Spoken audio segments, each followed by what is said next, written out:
के हितों में आकर के कांग्रेस ने ऐसा कुछ कर दिया, क्योंकि 66 साल से ये भूमि अधिग्रहण चल रहा था। तो इसके पृष्ठभूमि में मुआवजों के को लेकर के सुप्रीम कोर्ट का जो कड़ा रुख था, वो भी बहुत बड़ी जिम्मेदारी थी। और आज के दिन मैं आपको बता दूं कि हजारों हेक्टेयर जमीन जो कभी सरकार ने अधिग्रहण की थी और जिसकी मालिक आज के दिन डीडीए है, डीडीए को ये मालूम नहीं है कि हमारी जमीन कहां है और कहां कहां नाजायज कब्जे हैं उसके। जी शिवकांत जी, ये हालत है। और जमीनें अधिग्रहण कर ली गई और उसके मुआवजे नहीं दिए गए। इसीलिए इस विधेयक में प्रावधान रखा गया था कि अगर 5 साल तक मुआवजा नहीं दिया गया तो जमीनें आपको वापस करनी पड़ेगी। उसके लिए कम से कम कांग्रेस बधाई की पात्र है। बिल्कुल बधाई की पात्र है, बिल्कुल बधाई की पात्र है। लेकिन आपने भी जो किया था वो कोई बहुत आज की तारीख में हमने कांग्रेस और बीजेपी को उसके बाद एक जनमानस है, कांग्रेस का कोई अच्छा काम भी हो उसके अंदर भी कमी निकाल के छोड़। ऐसा है, अगर वाहवाही लूटना चाहते हो तो बैशिंग भी लीजिए। आज हम लोग केवल किसान की बात करें, आज किसान पिट रहा है देश का, उसके साथ खड़े होने की बात। लेकिन उसके बाद बीवीएम सिंह साहब, मैंने केवल जब कांग्रेस ने किसान को छोड़ा था, गन्ना किसान के खिलाफ एफिडेविट दिया था हाईकोर्ट में, मैंने कांग्रेस छोड़ी थी उस समय। और उसके बाद 1300 करोड़ रुपए हम हाईकोर्ट से लेके आए थे। बीवीएम सिंह साहब, सवाल ये है कि जो बीजेपी,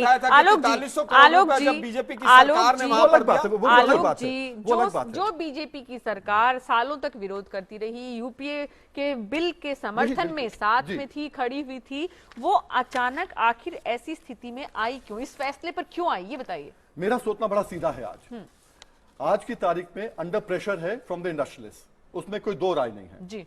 जैसे मैंने कहा, अगर इनको वाकई इन्वेस्टमेंट करना था, क्यों नहीं आज तक इन्वेस्ट किया? ठीक है सर, इनका प्रेशर तो ये फैसला अध्यादेश का इसलिए आया क्योंकि इंडस्ट्री और कॉर्पोरेट का, जैसा कि कहा भी जा रहा है कि प्रेशर इतना ज्यादा था।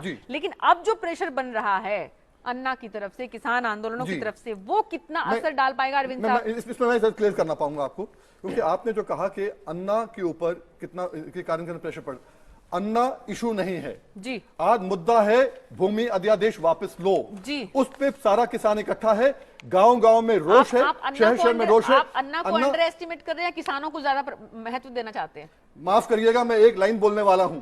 कुछ लोगों को रिवाइवल का मामला है, किसान के सर्वाइवल का मामला है। ठीक है। राजेंद्र मध्य प्रदेश से कॉलर है मेरे साथ, वो कुछ कहना चाह रहे हैं। जी राजेंद्र जी, जल्दी से बताइएगा। नमस्कार मैडम जी। नमस्ते। मैं कह रहा सर कि किसान नाराज होंगे वो? जी, किसान नाराज होंगे। बहुत बहुत शुक्रिया राजेंद्र सिंह जी, किसान नाराज होंगे ऐसा तो सबको लगता है। शिवकांत जी, मैं अरविंद जी आपके पास आऊं। शिवकांत जी, ये आंदोलन, जैसा कि आपने कहा पिछली बार अन्ना आए थे, वापस जाना पड़ेगा। यहाँ पे अन्ना के खिलाफत करने वाले लोग पैनल में ही हैं और वहां पर भी नजर आते हैं। अब अरविंद केजरीवाल हालांकि मिलने के लिए गए हैं, उनकी तरफ से ये भी कहा गया है हमने खिलाफत नहीं करी। मैं समझ गई, हमारा मंच इसलिए अलग है कि हम राजनीति करेंगे, हमें वहां पर अपना जो है किसान की अपनी पार्टी बना रहे हैं। और अन्ना अगर पहले आते तो हम इन साथ जुड़ते नहीं जी। हमें जब मालूम है भी एक आदमी को इतराज है कि राजनीतिक लोग नहीं आए, तो हम उनको आके क्यों तंग करें? वो फिर कहीं एक आदमी और धोखा दे गया मुझे। ठीक है, मुद्दा ये है यहाँ पे कि आप विरोध करें, अन्ना विरोध करें, किसान आंदोलन विरोध करें। मुद्दा ये है यहाँ पे कि क्या बीजेपी आज इस स्थिति में है, आज इस दबाव में है शिवकांत जी, कि विरोध उनको इस रूप में लेना होगा कि आज बैठक के बाद जब निकल कर आएंगे तो? देखिए, ये तय बात है कि मोदी जी की जो मेक इन इंडिया पॉलिसी है, उसके लिए अध्यादेश तो रहना जरूरी है। अध्यादेश परिवर्तित अवस्था में हो, मुआवजा उसका बढ़े, वो एक अलग बात है, क्योंकि 2-3 चीजें सर बड़े दुर्भाग्य का विषय है। यहीं पे मैं टोकूंगा। नहीं, हमारे दर्द को सुनिए। दुष्यंत जी, एक साल पहले तक आप जैसे बुद्धिजीवी लोग ही किसानों के लिए कह रहे थे कि किसानों को कानून बनना चाहिए, फोर्सफुली लैंड एक्वायर नहीं होनी चाहिए। आज आपको मेक इन इंडिया, किसानों की लाशों के ऊपर मेक इन इंडिया बनेगा। मैडम बात तो सुनिए पेशेंस, मैडम आप मतलब हमारे दर्द को नहीं सुनिए। अंतर्राष्ट्रीय अनुभवों के साथ बैठे, उनकी बात सुनिए। अंतर्राष्ट्रीय अनुभव के आगे क्या किसान की जान की कीमत नहीं है, जमीन की कीमत नहीं है? बिल्कुल है, वहां पर भी किसान है। 3 लाख मौतें हो चुकी हैं। आपने कह दिया, आपने इतना झूठा आंकड़े दिए हैं कि दुनिया में कहीं नहीं होती। जापान की आपने स्टडी किया, वहां लैंड एक्वायर कैसे होती है? जापान में एक अंतर्राष्ट्रीय हवाई अड्डे को इसलिए रोक दिया गया क्योंकि वहां के किसानों की जमीन देने की में रजामंदी नहीं थी। सोशल इम्पैक्ट के आधार पे रोका गया है, वो बड़े दुख का विषय है। किसान की कोई चिंता नहीं है। खत्म कर रहे हो ना यहाँ पर। मैं देश के सामने एक फैक्ट रखना चाहता हूँ जी, कि वर्षों पहले जमशेदपुर टाटा को दिया गया वहां स्टील इंडस्ट्री लगाने के लिए। वो पूरा का पूरा शहर जमशेदपुर आज भी टाटा के कंट्रोल में है और वहां कोई नगर निगम, कोई एमसीडी, कोई म्युनिसिपल कॉरपोरेशन, कोई पंचायत के इलेक्शंस नहीं होते और वहां कोई कॉरपोरेट बॉडी नहीं है जी। वहां का पूरी सरकार टाटा के हाथ में है। एमपी एमएलए के इलेक्शंस होते हैं लेकिन लोकल इलेक्शंस वहां नहीं होते और पूरा का पूरा शहर टाटा के कंट्रोल में है। मुझे ये लगता है कि जो आगे आने वाले दौर में जो 100 स्मार्ट सिटीज बनने हैं उनमें भी बड़े बड़े बिल्डर्स ही वहां के मालिक होंगे और वही उन 100 शहरों को चलाएंगे और सारी सरकार उन्हीं पूंजीपतियों के हाथ में, उन्हीं राष्ट्रीय और बहुराष्ट्रीय पूंजी की बड़ी पूंजी के हाथ में होगी। और उसके लिए ये नगर जो है आसपास के इलाकों से लाख गुना अच्छा है। लोग लालायित रहते हैं, बुरा है, मैं उस पे नहीं जा रहा। लेकिन बात इसकी है कि आप बात लोकतांत्रिक मूल्यों की है, डेमोक्रेसी होनी चाहिए। क्या आप इस देश को अंग्रेजों ने लुटियन जोन बनाया, कितना शानदार है, आपने क्यों भगा दिया अंग्रेजों को? नहीं, वो तो अभी भी शानदार है। वहां रहने वाले लोग अंग्रेज रह रहे हैं जैसे अंग्रेज रहते थे, वो तो वैसे ही रह रहे हैं, लेकिन वो तो कोई बदलाव नहीं ला पाए ना। सरकार तो चमड़ी तो बदल गई थी, वो गोरी चमड़ी नहीं है। आप बने रहिए, पहले शिवकांत जी को अपनी बात पूरी करने दीजिए कि अगर उनको लगता है या एक बिरादरी को लगता है, अश्विनी जी आप बने रहिएगा मेरे साथ, आपके पक्ष की बात है, पहले वो सुन लीजिएगा। शिवकांत जी, क्यों लगता है आपको कि इस देश में मेक इन इंडिया को सफल बनाने के लिए इस अध्यादेश का? इसलिए कि कुछ इलाकों में जहां इस तरह की इंडस्ट्री डेवलपमेंट के लिए लगनी है वहां आसपास की जमीन के दाम पहले से ही इतने ज्यादा हो गए हैं कि वो अंतर्राष्ट्रीय मार्केट से ऊपर चले गए हैं और उस दाम पर जिस तरह की शर्तें हम लगा रहे हैं उन शर्तों पर यहाँ बाहर से कोई पूंजी लगाने के लिए तैयार नहीं है और नहीं लगाएगा। इसलिए ये बात अपने आप में बहुत अंतर्विरोध से भरी हुई है। अंतर्विरोध हो या कुछ भी हो, ये मार्केट है, मार्केट हमेशा बहुराष्ट्रीय पूंजी को लाएंगे, एमएनसीज को लाएंगे और दूसरी तरफ आप विडंबना भरा वक्तव्य है कि बाहर से विदेशी निवेश आ जाए इसलिए यहाँ के किसानों का गला घोट दिया जाए। नहीं, ये तो नहीं कहा, ये तो नहीं कहा शिवकांत जी। स्पष्ट कहा है उन्होंने कि अगर रेट पर ऐसा होगा तो वहाँ से निवेश नहीं आएगा। इसका मतलब निवेश अगर नहीं आएगा तो यहाँ के किसानों का गला काट देंगे। इनका कॉन्ट्रडिक्शन अलग है। एक बार आपने कहा कि किसानों को अच्छा रेट मिलेगा, अब आप कह रहे हो वो रेट नहीं दे सकते हैं। कॉन्ट्रडिक्शन आपका यहाँ पर आता है। जी, कॉन्ट्रडिक्शन ये भी है कि जब बहुराष्ट्रीय कंपनियां यहाँ आएंगी अपने प्रोडक्ट्स के लिए, अब बता रहा था वस्तु स्थिति कुछ इलाकों में ऐसी हो गई है ऑलरेडी। अब अगर सारी शर्तें हम जैसे 70% सहमति वाली शर्त है, 70% सहमति तो कहीं बनेगी नहीं जी, बनेगी नहीं तो जमीन अधिग्रहण नहीं होगा। हुआ 70% सहमति के ऊपर एक्विजिशन हुआ, क्या बात कर रहे हैं सर? सिर्फ सहमति के नहीं है, बाकी जो बिल्डरों ने खरीदा 70% से 30% मुआवजे की बात चलती। मुआवजे मैं कोई सरकार का प्रवक्ता नहीं, पहली बात 5 साल में प्रोजेक्ट्स पूरे करने की बात। सर पता नहीं चलता सरकार का प्रवक्ता कौन है कौन नहीं। की जमीन आप ले रहे हो, अश्विनी आप सिंचित जमीन ले रहे हो। अश्विनी उपाध्याय प्रवक्ता जो फर्टाइल लैंड है उसका अधिग्रहण क्यों? इतना जबरदस्त चारों तरफ से विरोध दिख रहा है, जमीन पे आता नजर आ रहा है, जंतर मंतर से देश की जेलों तक पहुंचाने के वादे किए जा रहे हैं। इस बीच में वाकई में सरकार की चिंता, सरकार की नींद उड़ी है और इसीलिए ये बैठक हो रही है। और क्या सरकार, जो महत्वपूर्ण सवाल है जो कि पहले भी आपसे पूछा गया था, अभी भी एक बार फिर देश जानना चाहता है, क्योंकि अल्टीमेटली ये बताना पड़ेगा कि अध्यादेश में बदलाव होंगे। ये जो महत्वपूर्ण पहलू है किसानों के हितों से जुड़े हुए, इन पर ध्यान दिया जाएगा। सरकार को लगता है दिल्ली के चुनाव नतीजों के बाद कम से कम ऐसी स्थिति बनी है, सरकार चिंतित है। देखिए, पहली बात तो मैं आपको बताऊं, आज की डेट में 90% एनजीओ जो बने हुए हैं ये पूरी तरीके से भ्रष्टाचार कर रहे हैं और वही हाल है 90% किसान नेताओं का। ये अपने आप को किसान नेता कहते हैं, लेकिन इनके बच्चे कभी न सरकारी स्कूल में पढ़ते हैं, न ये खुद इनके बच्चे किसानी करते हैं, न ये खुद खेती करते हैं। अपने आप को किसान तो अश्विनी जी, जिसके बच्चे भूखे मरेंगे आप खुल के बताइए, वही होगा किसान नेता। क्या ये जरूरी है? सच्चाई कितनी कड़वी होती है? नहीं, सच्चाई कितनी कड़वी होती है? जिसके बच्चे भूखे मरेंगे, रोड पर भीख मांगेंगे, वो होगा किसान नेता। अब क्या आप लोग किसान नेता की परिभाषा तय करेंगे? एक हम बोलने में करने दीजिए ना, यही तो समस्या है अश्विनी जी। यही समस्या है। आपने जो इल्जाम लगाया है, आपने जो इल्जाम लगाया है, अब मेरी भी बात सुन ले।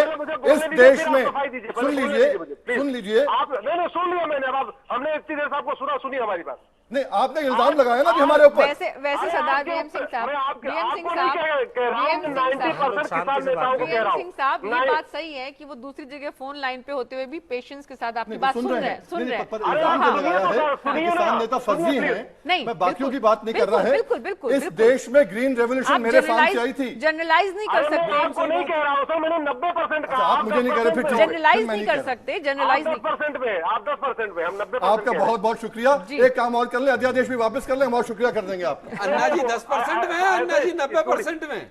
सब कुछ स्टूडियो में बैठे बैठे नहीं होता सर, सुनिए पहले। हाँ बिल्कुल, स्टूडियो में बैठे हुए जो नहीं होने वाला है और जो जमीनी हकीकत में होने वाला है वही बताइए दरअसल अश्विनी जी कि क्या होने वाला है। मैं वही बता रहा हूँ। हाँ एक्चुअली कांग्रेस की तो ये नीति रही है कि गरीबी कभी खत्म न हो। सर कांग्रेस को बार बार क्यों याद करते हैं? कांग्रेस की सरकार जा चुकी है, आपकी सरकार आ चुकी है, कांग्रेस विपक्ष में है, उनके तो विपक्ष के नेता भी छुट्टियों में गए हुए हैं। हमारी सरकार ये नहीं चाहती कि दलित और बेचारे भूमिहीन, बेचारे गरीब, बेचारे ये तभी आपने सोशल इम्पैक्ट वाला क्लॉज हटा दिया है। आप आलोक जी बोल रहे दलितों का और गरीबों का बहुत ख्याल रखा है आपने। आप सोच ही नहीं रहे, आप बोल क्या रहे हैं। और ये चाहते हैं कि अगर लोगों का जो भला हो जाएगा, गरीबी खत्म हो जाएगी, इनकी नेतागिरी खत्म हो जाएगी। ये नेतागिरी के चक्कर में इस तरीके से परेशान है।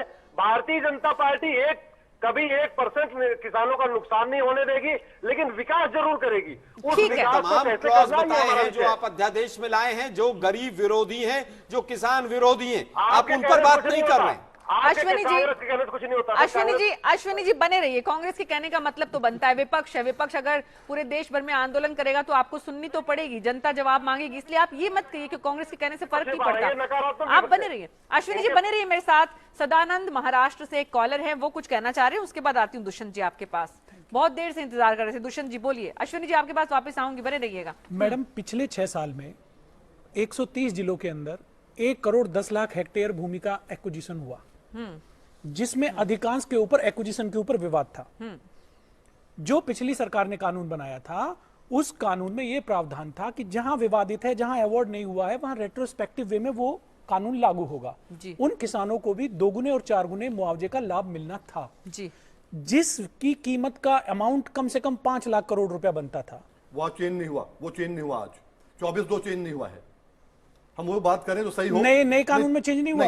अध्यादेश में 24/2 चेंज नहीं हुआ है। वो कानून 24/2 मैंने बनवाया था, हाँ, आप ही बनवाया, खुद बनवाया था। जी, पूरे 50 लेके वो चेंज नहीं हुआ है। 24/2 चेंज नहीं हुआ है। ठीक है। अब मुद्दा किसान का अवार्ड का, मुद्दा ये किसान की जो खेती कर रहा जमीन, वो अगर नहीं ली गई वो भी वापस आएगी। और पुराने आदेश से जो है उनको पैसा नहीं मिलेगा, नए आदेश से मिलेगा। और अवार्ड अगर पैसा नहीं मिला तो एक्विजिशन खत्म हो जाएगी। वो चेंज नहीं हुआ। ठीक है, ठीक है, वो चेंज नहीं हुआ। लेकिन ये हमारे बहस का मुद्दा नहीं है। मुद्दा ये है आलोक जी, बड़ा प्रश्न ये है कि बिहार का चुनाव सामने है, आपकी संसद का सत्र शुरू हो रहा है, आपके नेता छुट्टी पे गए हैं। वो छुट्टी पे क्या करने गए हैं ये बता दीजिए इस पूरे आंदोलन के बीच में, क्योंकि दरअसल इसे बढ़ाने की बात कांग्रेस कह रही है, पूरा विपक्ष विरोध कर रहा है, आपने मांग भी की है, उसके बीच में नेताजी हैं नहीं, तो कैसे मार्गदर्शन होगा? नहीं, मैं नहीं समझता कि आज का जो विषय है, हमारा आज की जो डिबेट है, उससे इस प्रश्न का कोई लेना देना है। लेना देना भी आपने प्रश्न पूछा है, कितना सरोकार है इससे? नहीं, मैं उसका उत्तर दे देता हूँ। उनकी पूरी टीम लगी हुई है और उन्होंने ही पिछले तमाम दिनों से इसके ऊपर क्या क्या कमियां हैं, बैठकें भी की हैं हमारे साथ। आप उस प्रश्न को इससे मत जोड़िए। नहीं, मैं तो इस प्रश्न को कहां है, कहां नहीं है, उसका आधिकारिक आंदोलन बना पाएगी। अन्ना के साथ कांग्रेस बैठेगी। देखिए, आंदोलन आज अन्ना के साथ बैठेगी कांग्रेस। आज अन्ना जी का है और कांग्रेस का पूरा सपोर्ट है। अन्ना के साथ बैठेगी कांग्रेस? नहीं, देखिए वो तो अन्ना जी ने स्वयं ही कह दिया कि राजनीतिक दल कोई भी जो है वो हमारे मंच पर नहीं आएगा। नीचे तो जाके बैठ सकते हैं। देखिए, कांग्रेस के कार्यकर्ता वहां पर जाएंगे, इसमें किसको आपत्ति है? कोई भी जाएगा, जाकर बैठेगा। बड़े नेता भी जाएंगे, हो सकता है चले जाओ, उनकी व्यक्तिगत निजी राय है। अभी कोई मंशा नहीं है पार्टी की, अभी कोई एक नीति नहीं बनी। नहीं, देखिए, अन्ना जी का आंदोलन है तो पार्टी अपनी राय क्यों बनाएगी? अगर किसी को व्यक्तिगत तौर पर जाना है, उस आंदोलन में शामिल होना है तो जाए। कांग्रेस के यहाँ पर भी बहुत से किसान नेता हैं। मैं समझता हूं कि आज विषय ये नहीं है मीना जी, आज विषय मूल रूप से यह है कि किसान विरोधी एक चीज आई, उसमें कांग्रेस ने विरोध किया उसका, तो मीडिया को चाहिए कि हाँ भाई कांग्रेस ने सही कदम उठाया है, और अगर कांग्रेस ने गलत कदम उठाया तो उसको क्रिटिसाइज कीजिए आप। राहुल जी कहाँ हैं, फलाने कहाँ हैं। मैं समझता हूँ आज इन प्रश्नों का सरोकार इस विषय से नहीं है। सरोकार तो है, आपके पास जवाब नहीं है इसलिए मुश्किल हो सकती है। नहीं, ऐसा नहीं है। कांग्रेस ने आधिकारिक तौर पर तमाम मीडिया हाउसेस को उसका जवाब दिया है जी। लेकिन आज जब पूरा देश, बहरहाल आप सभी का बहुत बहुत शुक्रिया। तो बता ही दीजिए कि कांग्रेस की इस भूमि अधिग्रहण के ऊपर आंदोलन को लेकर के क्या वही रणनीति मैं समझना और क्या चाह रही थी कि राजनीति उस आंदोलन को आगे वाले बढ़ाने दौर के में लिए देखने को आप मिले क्या तैयारी कर देखिए, रहे हैं? मैं और समझता हूं किसानों कि के साथ आप कैसे खड़े मुझे लग रहा है कि ये सरकार जो केंद्र में बैठी हुई है यू टर्न सरकार है। आज जितना दबाव इनके ऊपर अरे तमाम दलों सरकार का क्या बना- है, नहीं आप पूछा सुन आलोक लीजिए ना, जी। आप आलोक जी तो सुन सीधा लीजिए जवाब ना देंगे, जरा। टाइम तो उतना ही है मुझे ना। लग रहा है कि आज की बैठक में ही ये यू टर्न ले जाएंगे वो ठीक आंदोलन है। की तो आपको रणनीति जरूरत नहीं अगर पड़ेगी यू आंदोलन टर्न आगे नहीं बढ़ाने की। लेंगे, बहुत-बहुत भाजपा शुक्रिया, के प्रवक्ता ने एक बार भी शुक्रिया, नहीं कहा कि हम कांग्रेस। इसके ऊपर स्टैंड ठीक है, करेंगे। ठीक मैं है। समझता हूं अगर स्टैंड करेंगे तो कांग्रेस आंदोलन को आगे बढ़ाएगी। ठीक है, बहुत बहुत शुक्रिया आप सभी का। अभी देखना होगा आने वाले दिनों में किस तरह से आंदोलन आगे बढ़ता है, कितना असर छोड़ पाता है। लेकिन दरअसल देश और समाज हित में इसी देश के लाखों लोगों ने भूदान आंदोलन के प्रणेता विनोबा भावे की एक आवाज पर लाखों एकड़ जमीन दान में दी थी। भूदान अपनी इच्छा और अंतरात्मा की आवाज पर किया गया था। उस जमाने में मुआवजे की बात भी नहीं उठी थी, लेकिन आज जब बड़ा मुआवजा, रोजगार की गारंटी, जमीन के बदले घर के दावे किए जा रहे हैं, तो भी कोई जमीन देने को तैयार नहीं है। भूमि अधिग्रहण अध्यादेश लाना पड़ा और अब उसे कानून बनाने के लिए उस पर दरअसल चिंतन हो रहा है। नतीजा क्या निकलेगा देखना होगा आने वाले दिनों में। इसके लिए अभी बहुत चर्चा और वाद विवाद होंगे आने वाले दिनों में, लेकिन यह भी देखना होगा कि दरअसल सरकार इस चुनौती को किस रूप में लेती है। अन्ना और किसान आंदोलन इसे कितना चुनौतीपूर्ण बना पाते हैं और किसानों के हित अल्टीमेटली कितने पूरे हो पाते हैं। बहरहाल फोकस न्यूज में खबरों का सिलसिला जारी रहेगा। वक्त एक छोटे से ब्रेक का है, मुझे दीजिए अनुमति। नमस्कार।